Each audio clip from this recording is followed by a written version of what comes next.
पर कस ली है। इसके लिए प्रदेश में विशेष जन जागरूकता अभियान चलाया जाएगा। 20 अप्रैल से ये शुरू होगा अभियान। मुस्लिम बस्तियों में बीजेपी डोर टू डोर जाएगी और वक्फ कानून के फायदे बताएगी। सवाल है कि क्या वक्फ संशोधन कानून पर मुस्लिम समुदाय के बीच फैलाई जा रही अफवाह को इस तरह के अभियान से दूर किया जाएगा? देखिए रिपोर्ट। जहां एक और वक्फ पर पूरे देश में सियासी संग्राम छिड़ा है, वहीं दूसरी ओर बीजेपी इसके लिए एक नए विशेष प्लान बना रही है।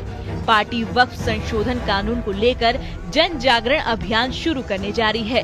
इसके लिए शनिवार को एक प्रदेश स्तरीय बैठक बुलाई गई है। वक्फ सुधार जन जागरण अभियान जो 19 अप्रैल से हमारी कार्यशाला है प्रदेश की, और उसके बाद 21 और 22 को क्षेत्र की कार्यशाला है, फिर जिलों में कार्यशालाएं हैं, और इसमें सभी विधायक, सांसद, राज्यसभा, विधान परिषद, पार्टी के सब बड़े नेता जन जागरण काम में लगेंगे।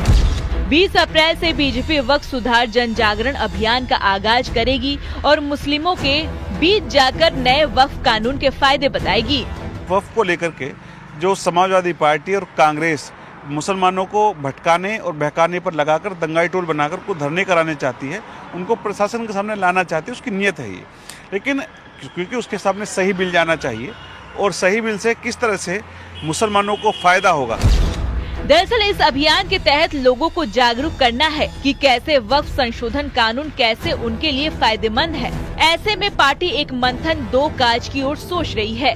एक ओर मुस्लिम स्कॉलर मुस्लिमों के बीच नागरिक संवाद करेंगे, दूसरी ओर इससे पार्टी के पक्ष में माहौल भी बनेगा। जो अभी तक 5% लोग वक्फ के नाम पर कब्जा किए हुए बैठे थे जमीनों पर, और जो तमाम तरह के कार्य अनाधिकृत रूप से कर रहे थे, उन पर लगाम लगेगी। कैमरामैन गोपी गिरी के साथ संकेत मिश्रा, न्यूज़ 18 लखनऊ। वक्फ संशोधन कानून की लड़ाई में भी अब औरंगजेब की एंट्री हो गई है। हिंदुवादी नेता साध्वी प्राची ने वक्फ का विरोध करने वालों की तुलना औरंगजेब की औलाद से कर दी है। इतना ही नहीं, कानून का विरोध करने वालों को साध्वी प्राची ने भूमाफिया भी बताया है।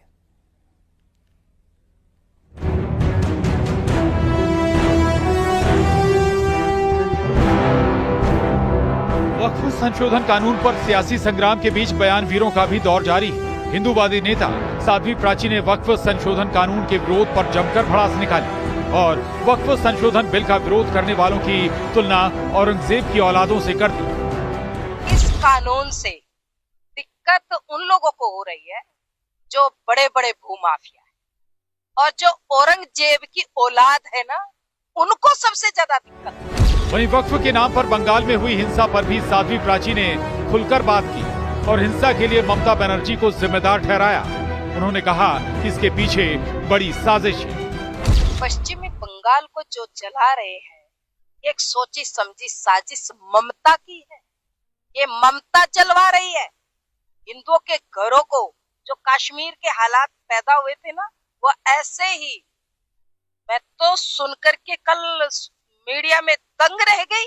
महिलाएं 2-2 महीने के बच्चे को लेकर के निकल रही और कह रहे वहां के गुंडे, अपना घर खाली करो, अपने आदमियों को अगर बचाना चाहती हो, बच्चों को बचाना चाहती हो।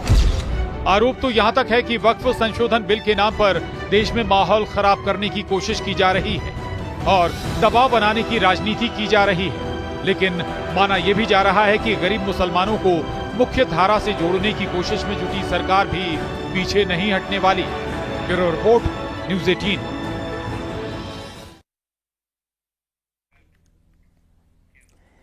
राणा सांगा विवाद के बीच में आज समाजवादी पार्टी के अध्यक्ष अखिलेश यादव आगरा जाएंगे, जहां वो समाजवादी पार्टी के सांसद रामजीलाल सुमन से मुलाकात करेंगे। रामजीलाल के 2-2 हाथ वाले बयान के बाद आगरा पुलिस अब अलर्ट हो रखी है, जिसकी वजह से रामजीलाल सुमन के घर की सुरक्षा और बढ़ गई है। इससे पहले रामजीलाल सुमन ने संसद में राणा सांगा को लेकर विवादित बयान दिया था, जिसके बाद 26 मार्च आगरा में उनके घर पर करणी सेना ने हमला बोल दिया था।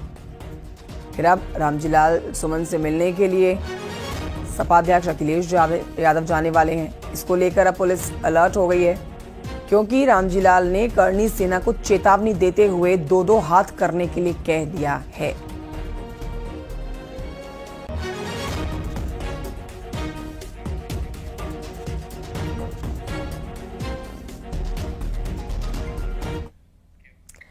यूपी के पर्यटन मंत्री जयवीर सिंह ने अखिलेश के आगरा दौरे पर चुटकी ली है। उन्होंने कहा है कि अखिलेश को आगरा जाने से किसी ने नहीं रोका है और रामजीलाल सुमन और अखिलेश यादव कहीं भी कभी भी जाएं, इस पर कोई प्रतिबंध नहीं है। जाने आने को प्रतिबंध है क्या? कहीं रामजीलाल सुमन कहीं भी जाएं, अखिलेश जी कहीं जाएं, कोई प्रतिबंध है क्या? कोई प्रतिबंध नहीं है, सब स्वतंत्र हैं, अपने जो चाहे जाएं। लेकिन तुष्टिकरण की पराकाष्ठा करते हुए जिन आक्रांताओं को हीरो बनाने का प्रयास करा जा रहा है, उसका जवाब देश की जनता इन लोगों को देगी। एक और विपक्ष जब वक्फ औरंगजेब समेत दूसरे मुद्दों में उलझा हुआ है, तो वहीं सीएम योगी अभी से 2027 की तैयारी में जुट गए हैं। विपक्ष के पीडीए प्लान के काट के लिए सीएम योगी यूपी में 3S पर काम कर रहे हैं। ये 3S क्या है, इस पर देखिए रिपोर्ट।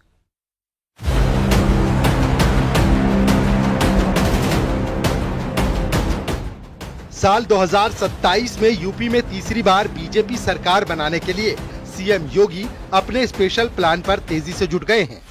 संवाद, संपर्क और समन्वय के जरिए जिलों में जाकर विकास योजनाओं की सौगात दी जा रही है।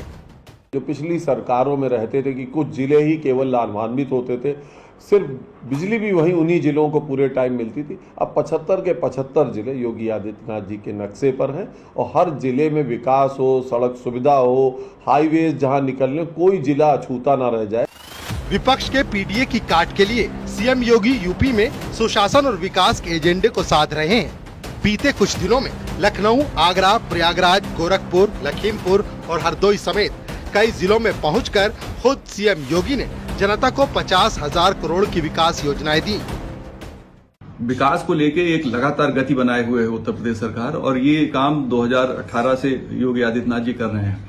उत्तर प्रदेश में रेवेन्यू सरप्लस स्टेट हुआ है, चूंकि रेवेन्यू ठीक आ रहा है राज्य में, तो नई योजनाएं भी घोषित हो पा रही हैं। इन विकास परियोजनाओं को धरातल पर उतारकर 2027 के प्लान के साथ ही सीएम योगी प्रदेश में स्वास्थ्य सेवाओं, सड़कों और उद्योगों को बेहतर बनाने में जुटे हैं।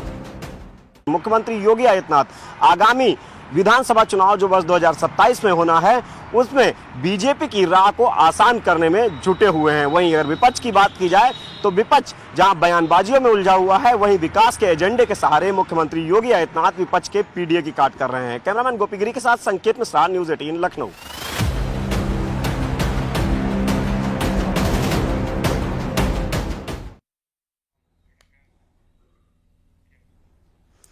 सरकार ने मेरठ के हस्तिनापुर को आइकॉनिक साइट घोषित किया।